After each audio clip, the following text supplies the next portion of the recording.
Hi, I'm James Shillinglaw, and I'm here with Andy Hogg, who's the founder of the Bushcamp Company in Zambia. And yes, Andy is in Zambia right now, and we're going to talk to him about this wonderful. It's lodges, a series of, I think it's 8 lodges in Zambia in the area, and exactly what he offers, because it's even more than that. It's really a community-based, really sustainable operation.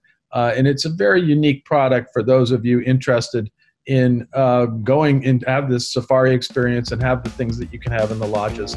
So we're going to find out about all that and more on Insider Travel Report.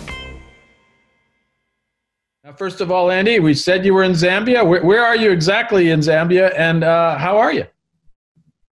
Good evening, James. Evening from our time. I think it's morning your time, but hi, thanks very much for having me on your show. We really do appreciate it.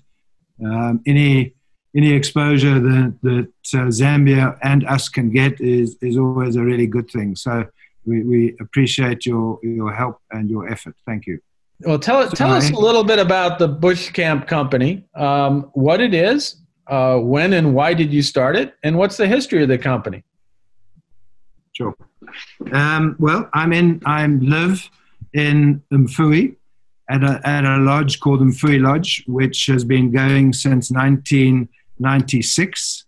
The lodge is in a national park called the South Luangwa National Park, which is one of Africa's iconic national parks. As I said, the company started, or this camp started in 1996. We've grown the company to now have 8 different properties, including Mfui Lodge. We have a villa, a family villa, where everything is private, from meals to private guides, to activities, to swimming pools. And then we have 6 small little bush camps. And the bush camps are really comfortable. They're set in magnificent settings, overlooking big rivers and big open floodplains. All of the bush camps are really small. They sleep between 6 and 8 people, or 3 or 4 rooms. Mm-hmm. So that's one of the real big attractions. It's the small, remote experience, but camps being really comfortable, really friendly staff, and very good guides. So I'm sure I'll go into a little bit more detail about that a bit later, but that's sort of a bit of a general overview. Now, what has your company, the Bushcamp Company, been doing during the COVID-19 pandemic? And I believe you've even tried to do renovations and grown your camps as well, right? Yep. No, we have. I think the most important thing for me was to try and keep everybody employed. You know, it's been tough, and you know, that's been the biggest focus. That's been the most important focus. You know, it's if we're not keeping people employed, it's really difficult to stop people overfishing or cutting down more trees or poaching, for that matter. You know, people need to feed themselves. They need to look after their families. So, and I know that that's not that easy to do, and we haven't had help from governments or, you know, anybody like that. So, but that was, I think, our big focus to start with. Once we realized what was happening, right. And then we wanted to keep people busy. You know, we wanted to you know, make sure that everybody remained connected and was positive. So we did a couple of really big refurbishments. Mm-hmm. You know, we refurbed the whole lodge at Mfui Lodge, where we are at the moment. We built a new family villa. We built an extension onto our existing library, which is now a photographic studio where groups of photographers can get together and discuss, you know, the photographs of the day. We did quite a lot of work in our bush camps. We've redesigned and rebuilt some of them as well. Mm-hmm. But on top of that, we've put a cookbook together. We've sold that online to try and raise money for our projects and for conservation. We ran a big sweepstakes, which we raised $35,000 for. So we try to be positive. We've tried to be creative. We've tried to keep people engaged. We've done some staff training, and we've done the refurb. So we've been pretty busy, but we really now need to get busy with clients and do what we do best. And that's really what we need. We need to be busy with bums in beds, and with those bums in beds, it helps us to continue our projects. The community and the conservation stuff, which is vital, for us and for the community. No, it sounds like you've done a very laudable job of keeping your community programs and keeping your focus on sustainability even throughout this. So I know that's been a key to your company to begin with. So you haven't stopped there. You're just would like to get a few more guests and visitors to come visit you, I guess. Thank you. Yeah, no, that would certainly be appreciated. Yeah. Now let's talk a little bit about Zambia. Is it currently open to travelers from the U.S.? What are the requirements and protocols to enter the country? Yep. We're open for travel. We've been open, since about mid last year. And the only thing that is needed is a negative COVID test. There's no quarantine. There's nothing else. Just arrive with a negative COVID test, and access is not a problem. We've been, we've obviously been hit, but we haven't been hit, nearly as hard as other parts of the world. Any death or sickness is sad, but we've been fortunate, in our numbers. That we haven't seen really big numbers affect us. So, yeah, it's Zambia's open for business. We're open for business, and it's pretty simple. Getting in to Zambia is pretty easy. Emirates flies in directly to Lusaka. Emirates flies out of flies out of LA, Seattle, New York. I think Florida, Miami. So. Denver, I think. So there's quite a few airports in the States that Emirates flies out of. We also have access. Kenyan Airways flies directly into Lusaka, Ethiopian Airways, and then South African Airways, which obviously is not operating at the moment, but there is a South African company called Airlink that is flying in. Okay. So there's access from Johannesburg as well. Yeah, so it sounds like it's pretty easy to get there once you get through. I mean, obviously to Dubai, or it sounds like a good way to go. And then what is the main airport there? Lusaka. Lusaka is so you go to Lusaka, and then from Lusaka, what is the journey to get to one of your camps? Yeah, so it's into Lusaka, and then we are based in a town. Well, not in a town, in an area called Mfui, which is the gateway to the South Luangwa National Park. Okay. So that's a flight, and that's about a 55-minute flight from Lusaka, and then we collect you at the Mfui International Airstrip. So we can get international flights coming into Mfui. It's more charter flights, but we do get international flights coming in.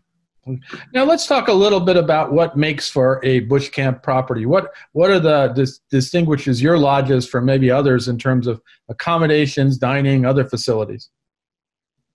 Yeah, I think James. I think that a really big point is the size of the camps. And there aren't any other countries that have camps the size of our bush camps. We've got a couple of camps that sleep 6 people or have three units. So those are pretty small, intimate, great for little family groups or friends groups or honeymooners. So that it fits a lot of travelers. But I think the size of the camps are a real big selling point. The remoteness is a big thing. I think the staff, the Zambian people, are particularly friendly. It's all English. The Zambia used to be a British colony, so English is good. I I think also the quality of the guiding. Our guides are exceptional. They go through a very stringent exam before they become guides or before they can take people out. But being a walking guide, and the Bushcamps does offer walking as an activity. Right. Walking safari started in this area. It's the home of where walking started. But to be a walking guide, you have to be particularly knowledgeable. If you're in a vehicle and you're driving along and you're not seeing anything, you can drive a little bit quicker, a little bit further, and you'll find something. On a walk, you've got to have the knowledge to be able to entertain people and show people things. And if you think about it, there's a lot of stuff that you can entertain people with. It's the birds, the bees, the calls, the insects, the flowers, the animals, the alarm calls. So there's a lot of things, but you need to have that knowledge to be able to to get that across. So any walking guide in Zambia is a very knowledgeable guide. So I think those couple of points, but I think the size of a camp is really important. The staff, I think the knowledge of the guides, for walking as far as you certainly don't only have to walk. You don't have to walk at all. You can drive, but it is an option, and it's a nice combination to be able to do a walking safari and a driving safari. And in terms of dining and eating, what are the things you offer there? Yeah, we try. I think because of the size, it's almost the size of a house. We try to have interactive. Some of the meals to be interactive. I like it when the chef is out front with the people.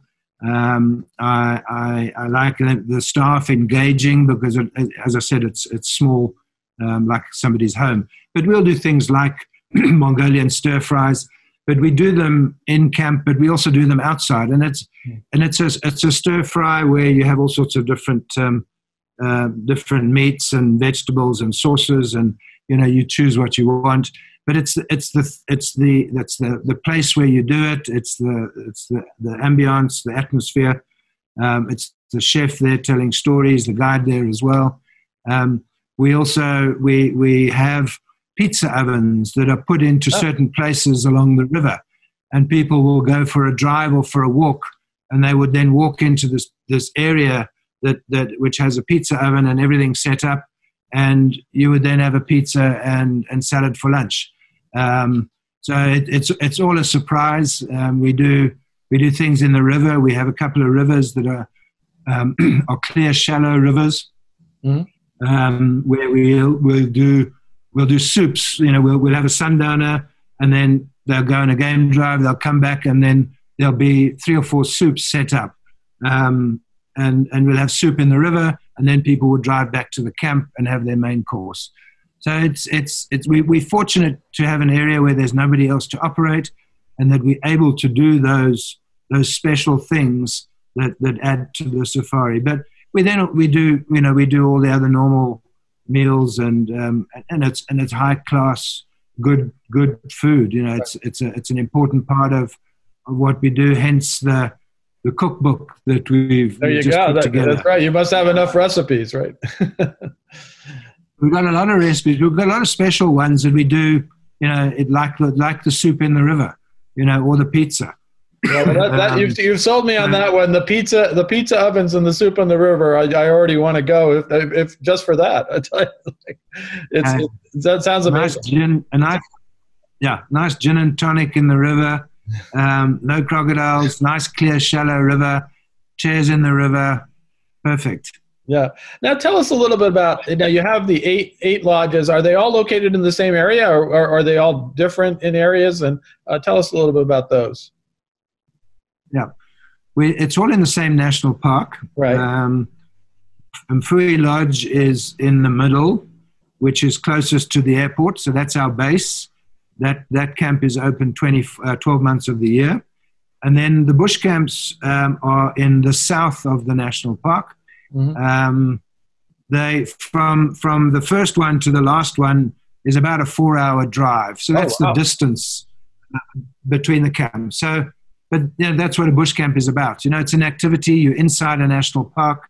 So you would be on a game drive from one to the next. But so it's quite a big area. It's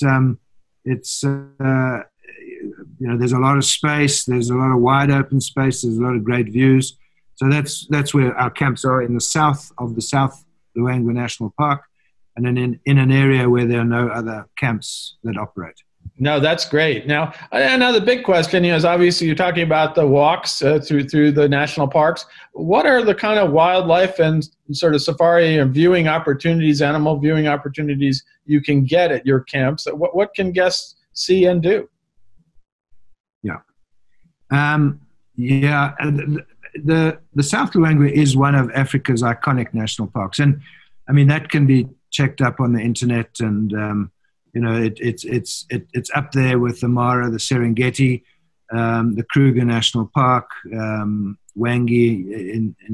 But so it really is one of the iconic national parks. If you look up on the internet the Valley of the Leopards, the South Luangwa will come up. In 2019,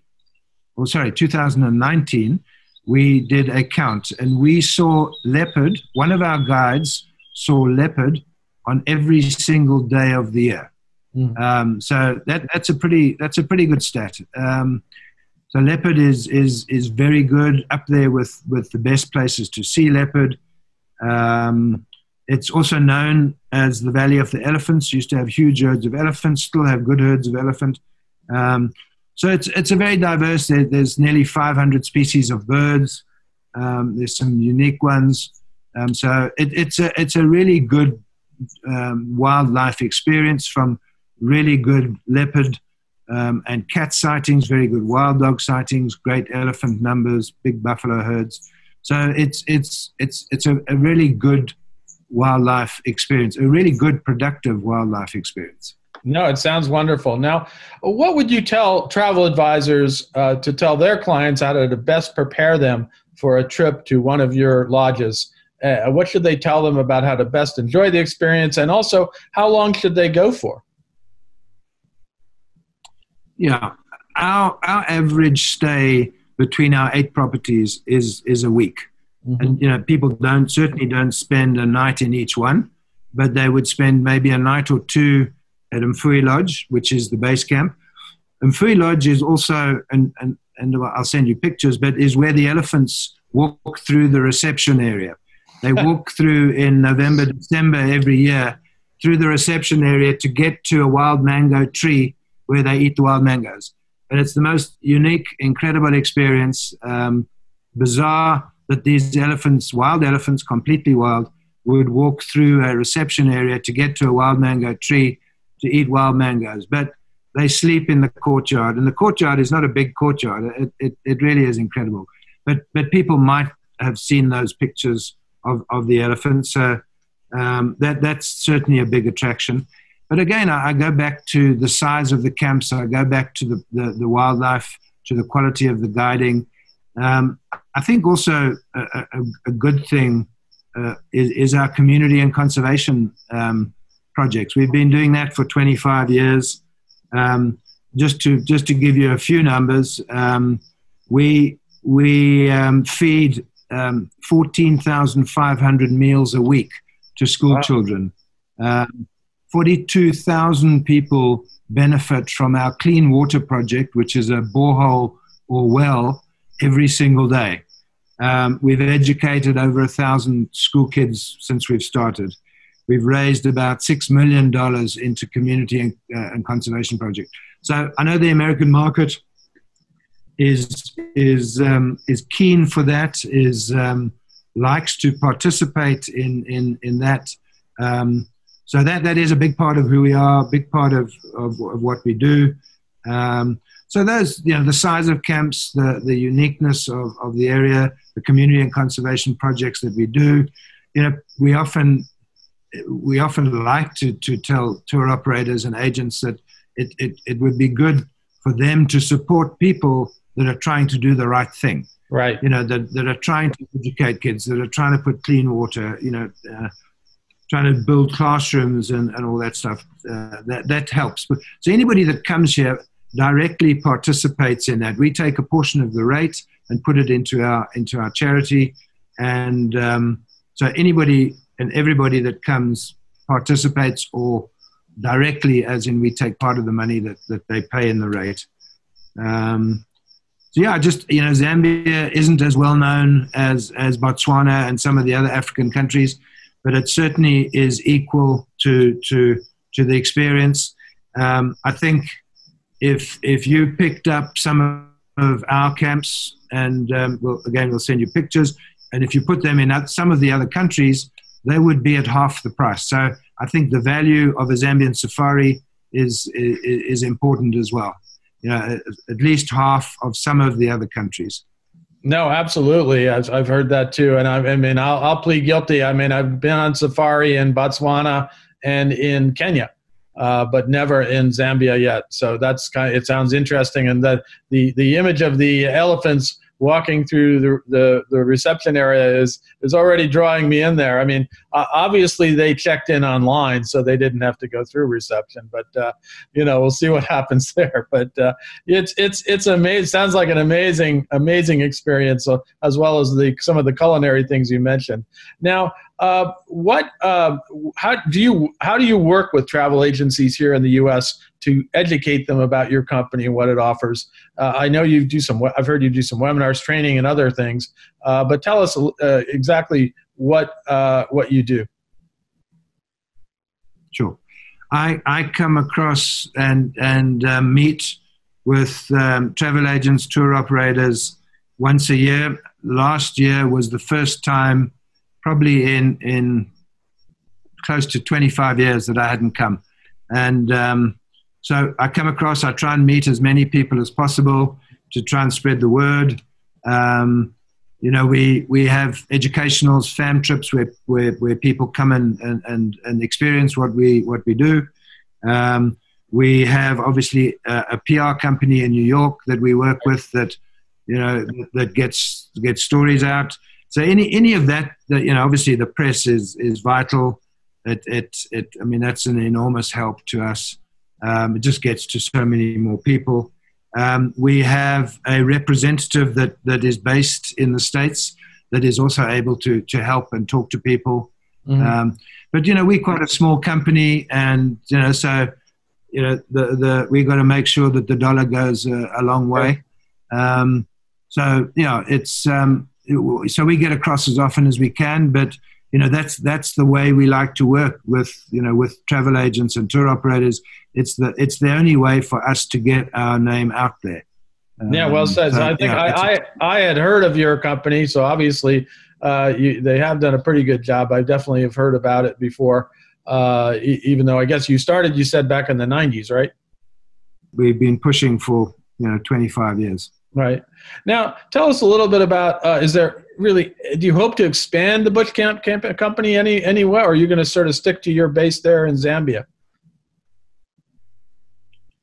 Well, we're probably for the moment stick to Zambia, but we do have another project that we are about to start, depending on the timing, and so we're just trying to weigh that up at the moment. But we do have another project that within the next 18 months we would hopefully have done, but it will be within Zambia. Within Zambia as well, but just additional lodges and other places maybe. Yeah, and what we're trying to do is we're not trying to compete with what we've got. We're trying to create another offering. Another experience. Another experience, yeah, exactly. Now, is there anything else you'd like to tell our 85,000 travel advisors out there about the Bushcamp company? Zambia is fantastic. Yeah. No, I think, Zambia is genuinely a great experience. I think Zambia is safe. There's never been any issues, political issues. It's English, very friendly people. The experiences are amazing. The wildlife experience is equal to any of our neighbors. We've obviously got Victoria Falls as well. Right. That is an attraction, but there's lots of other amazing experiences for people to do. There's the biggest migration in the world. in Zambia, it's a bat migration. It happens in November, December every year. The bats come from the Congo, the Democratic Republic of Congo, and they come to feed for about 6 weeks of the year. Even if somebody doesn't like bats, it's just an incredible, just the sheer numbers are incredible. So there's a lot of diverse things to do, a lot of great wildlife, a lot of good people. Camps are comfortable, camps are small, and camps are well priced. No, it does sound there. The value question you mentioned was really impressive, that you're going to get all this for a slightly lower price that would really and give you the same experience, if not more. Sure. Yeah, sure. Now, could you tell us where travel advisors can go to find out more about the Bushcamp company and its products and services, your website, things like that? Yep, we've got a website called, it's www.bushcampcompany.com. Okay. We also on social media, on Facebook, on Instagram, YouTube. We've got a lot of very good wildlife videos on our YouTube channel. There's a lot of videos of the elephants coming through the reception. So if anybody wants to have a look at that, and then if anybody wants to email, we can certainly send people information on email, and my email address is Andy Andy @bushcampcompany.com. Fantastic. Well, Andy, I want to thank you for taking the time at this late hour over there in Zambia. It sounds fascinating. I do hope to get over there one of these days, and I know a lot of our viewers are eager to know much more about Zambia. It is another great place to go in Africa to see wildlife and to sort of go on these, in this case, walking safaris through an incredible national park, and really. If nothing else, to see these experiences like the elephants walking through the reception area, the pizza ovens strategically placed, and getting the soup in the river. So that's all great experiences that I think a lot of their clients, our viewers' clients, are going to be eager to learn about as we emerge. And the fact is, you can go now. So it's one of these things where you can actually get there, and it's easy to get to. Easy. It's a long trip, but it's no longer than going to Kenya or to South Africa or to Botswana, places like that. So I think it's definitely an option. And I do know some travel advisors have been over there in Zambia, and they come back raring, saying telling how wonderful it is, and they really appreciate this. And this has been a good opportunity, I think, maybe for people to explore and find out other destinations that are going to work for their clients interested in Africa and safari. So again, thank you so much, and I wish you a pleasant evening. Thank you very much for your time, and appreciate you having me on. Great. Well, we will see you soon, hopefully, in Zambia. So take care, and I'm James Schillinglaw, and this is Insider Travel Report.